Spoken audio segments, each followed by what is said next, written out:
Hey, what's up ma gang de jaseux amateurs de streaming? Parce qu'aujourd'hui, c'est un autre streaming special numéro 2. Encore une fois avec Netflix, parce qu'il y a pas mal plus de stuff qui sont sur Netflix durant la quarantaine que sur Disney+. Mais Disney+, dans pas longtemps, je pense qu'il va y avoir du bon stuff. Donc aujourd'hui, petite review de Too Hot to Handle, Outer Banks, Outer Banks, puis The Circle USA. Mais avant, hey là, ça se peut vous entendez le train passer. Hey, un train qui passe live, ça arrive pas souvent que je suis ça. Avant, petite mention honorable pour les enfants, peut-être les petits gars qui aiment la lutte. Il y a un film Netflix Original avec la WWE qui se nomme The Main Event. Dans le fond, c'est un petit garçon qui trouve un masque d'un ancien lutteur, puis le masque lui donne des pouvoirs et devient un lutteur avec d'autres lutteurs connus. Là-dedans, il y a Sheamus, il y a The Miz. Moi, je connais pas tout là-dedans, mais oui. Puis ben, moi, j'ai écouté ça avec mon petit garçon, puis le petit a trippé ben raide. C'est vraiment pour les enfants, là. Ben, plus pour les enfants-ish, jeunes ados. Mais vraiment, c'est entertainant. Puis aussi, quelque chose qui va sortir, la prévue a sorti à matin avec Steve Carell. Ça va être le 29 mai. Oui, 29 mai. Ça va être appelé Space Force. Ça va être une comédie. The people are tasked with creating a sixth branch of the armed services de Space Force. Dans le fond, c'est une comédie avec Steve Carell qui va sortir à partir du 29 mai sur Netflix, donc je vais définitivement écouter ça. Mais là, on va commencer avec mon premier review. Hey, ma casquette est croche, puis ça m'énerve. Là, bon. Premier review, il va être de Too Hot to Handle. Et la seule chose qui va être hot, c'est le poster. Et la note ne le sera pas. Je lui donne un 1 jaseux sur 5. Et honnêtement, je me sens généreux. En gros, la grosse prémisse de Too Hot to Handle, qui est, by the way, un reality TV. C'est pas une télésérie, c'est un reality show. Je me rappelle plus combien, parce que ça fait un bout que je l'ai écouté, je me rappelle plus combien de célibataires, mais il doit en avoir au moins une dizaine, hommes et femmes. Ben, il y a actually les lesbiennes, mais je crois pas qu'il y a des gays. Je crois pas qu'il y a de gays action. Non, actually, il n'y a pas de gays. Non, il n'y a pas de gays.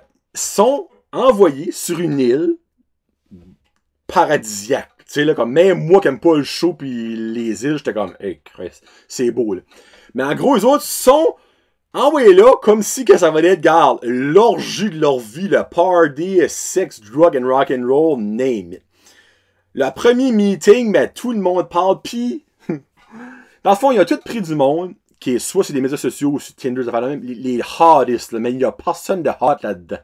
Il y en a une, ça donne qu'elle vient de la Colombie-Britannique au Canada, qu'elle est actually belle, mais les autres, ils ont toutes de quoi, même les gars, comme, les gars, il y en a un qui est vraiment sexy, j'étais comme Chris de Stud, ben la seconde commence à parler, je suis comme, ok.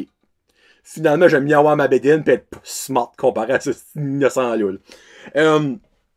En gros, c'est du monde qui est horny, du monde qui fout non-stop, du monde qui genre, ils disent comme ben c'est culotte puis le monde est comme c'est vraiment des personnes ultra sexualisées.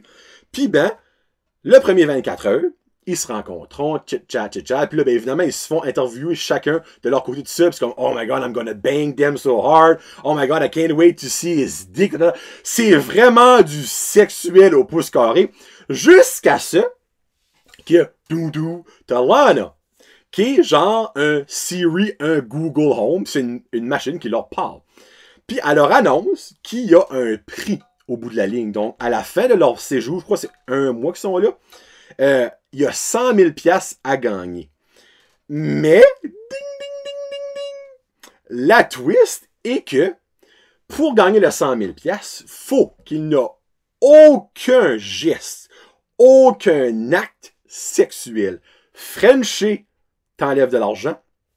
Baiser, sucer, butt plugger, name it, t'enlèves de l'argent. Il y a un barème. On ne sait pas le barème. Après un bout, on commence à savoir ok, exemple, un bec, ça coûte tant d'argent. Faire l'amour, ça coûte tant d'argent. Faire un handjob, ça coûte tant d'argent. Mais eux autres, quand ils savent ça, là, c'est le plus beau moment de l'histoire de la télévision. Comme, juste te faire dire que t'as pas le droit de fourrer pour eux autres, c'est comme la Troisième Guerre mondiale. fin du monde. Oh, excusez, pardon. Le Corona, à côté de ça, c'est rien pour eux autres, OK? Et là, ça joue là-dedans. Évidemment, il y a des couples qui se forment, mais des couples qui se forment de parlage, puis de comme d'apprendre à se connaître, mais pas de toucher. Mais vous pouvez crissement bien savoir que la cagnotte au bout de la ligne ne finira pas à 100 000 $, mais c'est surprenant comment ça va finir pareil. J'en reste pas plus. Mais honnêtement, c'est de la merde. Le monde là-dedans est stupide, ça n'a aucun sens. Il y en a un qui dit que la plus grande fierté, c'est son pénis. Tu sais, t'as beau avoir le plus beau pénis du monde comme shut the fuck up. Il y en a une qui pense que l'Angleterre et l'Australie, c'est des pays voisins. Non, ils te shootent des conneries là-dedans, ça n'a aucun bon sens. Tu sais, pis honnêtement, les filles et les gars sont pas dad beaux. Tu sais, si ça aurait été encore là des pétards top notch, tu sais, comme j'aurais peut-être donné un 1.5 de plus, hein, parce que je m'aurais rien, c'est là avec les femmes, mais là-dedans, j'étais comme Chris. Ils sont même pas belles. OK? Puis, c'est l'affaire que c'est un petit peu comme Tiger King. Comparatif à Tiger King, moi j'ai vraiment aimé ça. Ça, c'est tellement mauvais, mais tu peux pas arrêter de l'écouter parce que t'es comme Chris. Quelle sorte d'affaires plus colonnes qui vont pouvoir dire, pouvoir penser, mais non. Il y a de quoi de plus. Il y a de quoi de plus. Donc, je t'ai donné 0.5, je me regarde, tu sais. Ça va être correct, là. Mais regarde, si vous l'écoutez pas, je serais pas fâché contre vous autres. Si vous l'écoutez, laissez-moi savoir ce que vous allez penser. Comme moi, je suis fasciné par comment il y a du monde qui peut être stupide sur la terre. Je vais mettre ça de même. Bon. Next up. Outer Banks. Et pour ça, je lui donne un 4.5 jaseux sur 5. Ça, c'est une télésérie. Ça, c'est une série. C'est pas allons, si bas, je l'ai dit tout à l'heure comme 3 fois. Un reality show. C'est vraiment une télésérie. En gros, c'est l'histoire de 4 amis issus de différentes parties de la société. Il y en a qui est vraiment pauvre, il y en a une que sa famille est riche, il y en a que son père a une business, puis que lui il est super smart, puis comme il passe des entrevues à l'université, puis il y en a un autre dans le fond que son père le bat, puis en tout cas, je vais pas te dire les punchs. Mais en gros, c'est l'histoire du caractère primaire, que son père, dans le fond, recherchait l'épave d'un bateau, un ancien bateau, qui aurait péri avec un gros trésor. Mais son père est décédé en mer, mais ils n'ont jamais trouvé son corps, puis ben lui, il est sûr que son père est encore en vie. Là, ma review sera pas grosse, parce que il y a beaucoup de punch que je pourrais vous donner et je ne veux pas vous les donner. C'est un thriller, mystery, un petit affaire de romance, là, mais comme vraiment minime. Ça finit définitivement qu'il peut y avoir une saison 2. Moi, j'ai trippé de A à Z, comme on l'a mangé en 3 jours, là, comme il y a 10 ou 12 épisodes, je pense. C'est vraiment facile à watcher, facile à suivre. Tu sais, ça se peut que mon barème de notes a descendu en cause que je peux plus rien écouter. Tu sais, en temps normal, j'aurais peut-être donné comme un 3.5, 4, mais là, moi, dans le cas ce qu'on vit right now, j'ai adoré ça, ça mérite la 4.5, ça mérite une suite, ça mérite d'être écouté, vous allez vraiment aimer ça, donc j'en donne pas plus que ça. Ça se passe comme dans le bayou, là, tu sais. Ça se passe beaucoup comme en bateau, mais il n'y a pas les fameux effets, moi ma femme aime pas ça, les fameux effets de caméra bateau, là, comme que la caméra arrête pas de bouger. Mais en tout cas, c'est vraiment bon, il y a un petit peu d'action là-dedans, c'est vraiment juste bon. Juste écoutez-les, puis enjoyez-les. Et voilà. Et je finis ça avec The Circle USA. Je dis USA parce que sur Netflix, il y a The Circle USA, The Circle France, The Circle Brésil, mais qui est sous-titré. Et c'est pas sur Netflix, mais il y a The Circle England qui existe, UK. Je lui donne un 4 jaseux sur 5. Jamais de ma vie, avant d'avoir commencé ce show-là, que vous m'auriez dit, hey, tu vas donner un 4.5, je vous aurais cru. Jamais. Jamais. J'ai tombé en amour avec ce concept-là. OK? Autant que Too Hard to Handle serait fun à reprendre par ici, avec une gang de fofolles du Québec, puis des douchebags du Québec, puis saupoudrer un petit peu comme d'Ontario puis de Nouveau-Brunswick là-dedans, ça serait un match drôle avec Julie Snyder, genre un style Love Story / Occupation Double. Mais The Circle, faut absolument que ce soit fait at least au Canada. Même si c'est pas comme au Québec, au Canada. En gros, c'est 8. Ça commence avec 8, actually, parce que, en tout cas, vous dire de fois, ça commence avec 8. 8 participants dans un condo. excuse, un bloc appartement avec des condos. Ça va bon sens que je voulais dire là. Ouais. Puis, Puis, ils ont chacun leur appartement et ne se voient jamais, mais interagissent ensemble tous les jours avec le Circle. So, basically, c'est un concours de popularité, de bonne première impression, de qui fait les bonnes alliances, de qui aime pas qui. En gros, c'est ça. Son enfant, ils sont dans leur appartement. À tous les jours, ils peuvent faire des group chats, des individual chats.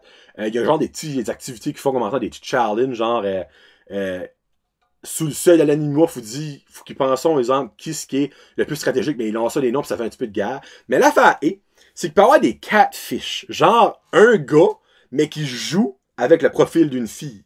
Ou une fille qui joue avec le profil d'une autre fille, mais qui n'est pas elle. Sur dans le fond, ils ne savent aucunement si que la personne avec qui ils créent une relation virtuelle est vraiment la personne qui est sur le profil ou que c'est complètement un fraud, un catfish. Il y a des personnages que vous vous attachez à 100 000 à l'heure. Moi, Shubham, Chris et Sammy, c'était mon top 3 que j'adorais, parce que j'ai fini d'écouter l'émission, j'adorais dans l'émission. Tu t'attaches juste à eux autres parce qu'ils ont tellement une identité différente, mais que eux autres même, dans la vraie vie, auraient probablement pas turné out amis, mais là, vu qu'ils sont genre forcés, ils découvriront des liens plus deep et réalisons qu'un crime, comme je savais peut-être même pas que le bon monde dans la vraie vie de nos jours. Là. J'adore le concept. À toutes les shows, pratiquement, faut qu'ils donnent leur rating. So, dans le fond, sur les 7 autres, qui est leur préféré à leur moins préféré. Et le top 2 devient des influenceurs du Circle et décide qui du reste s'en va. C'est un par émission, pratiquement pas toutes. Là. Mais des fois, quand le rating saute, c'est pas nécessairement l'influenceur ou les influenceurs qui décident. En tout cas, j'en mets pas plus. Vous allez adorer ça, c'est sûr. Ok, oui, dans le fond, il y a des personnages là-dedans qui sont juste stupides, qui ont juste pas rapport, mais il y a du monde vraiment awesome là-dedans. Que moi, là, je commence à suivre sur Instagram parce que je trouve juste awesome. Ça fait découvrir des choses comme quoi que l'image, finalement, est pas toute. Et là, je vais pas trop en dire, parce que c'est sûr que si c'était des douchebags pis des popounes qui auraient rentré là-dedans en bikini pis en chest, ça aurait peut-être pas été aussi wow. Mais ils ont mis du monde normal, que j'aime dire, là-dedans. Oui, t'as le douchebag pis t'as la pétasse. Ils sont là, eux autres. Là. Mais t'as du monde normal que, au début, quand tu les vois, t'es comme, ils t'offrent pas une émission, mais que finalement, t'es comme, oh! Finalement, c'est peut-être plus juste que l'image qui est importante dans la vie. Et ça l'est, là. So, je reste là-dedans. Dans les 3, niveau télésérie, écoutez absolument Outer Banks. Mais niveau reality TV, The Circle, faut absolument vous l'écouter. C'est à watcher. Skippez Too Hot to Handle. Là. Comme même pour vous rincer l'œil, vous êtes plus vous rincer l'œil dans le Circle que dans Too Hot to Handle. Mais il a déjà annoncé une saison 2 et 3 de Circle USA et je peux juste pas attendre que ça saute. Et voilà. Bon, ben c'est ça que c'est pour le spécial streaming de ce 2 à 3 semaines. Parce que j'en fais pas mal moins souvent à ça parce que faut quand même qu'on écoute tout leur show. Là. Mais le prochain, je vais définitivement écouter un film. Extraction, qui est sa sortie cette semaine, actually. C'est avec Chris Hemsworth, Thor. Ça, c'est un film que je vais écouter. Et là, pour ce qui est des séries que je vais écouter avec ma femme, on n'est pas encore su quand on va commencer. On a fini juste The Circle hier. C'est pour ça que je peux faire cette review aujourd'hui. Mais on va définitivement en commencer un autre. Donc, quand j'aurai 3 séries ou 3 films ou séries-films, je vais vous faire un autre Jason Ciné Streaming Special. Donc, bon streaming tout le monde, bonne quarantaine. Je vous aime mes faux. C'est Johnny là aujourd'hui pour Brand Jazette Podcast, Jason Ciné. Peace out. #Jazette.